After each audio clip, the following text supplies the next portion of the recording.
Dua orang staf dan juga Kepala Puskesmas Situ Udik, Kecamatan Cibung Bulang, Kabupaten Bogor akhirnya dicopot dari jabatannya.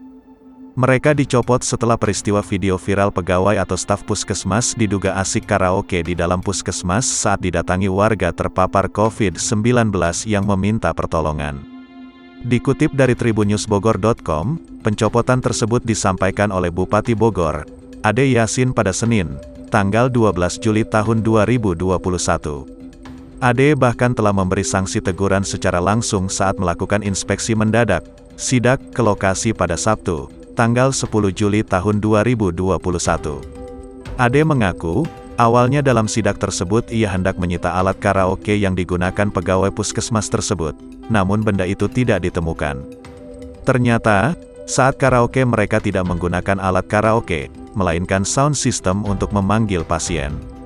Ade menyebut, hal tersebut tak dibenarkan mengingat kejadian dilakukan saat jam kerja.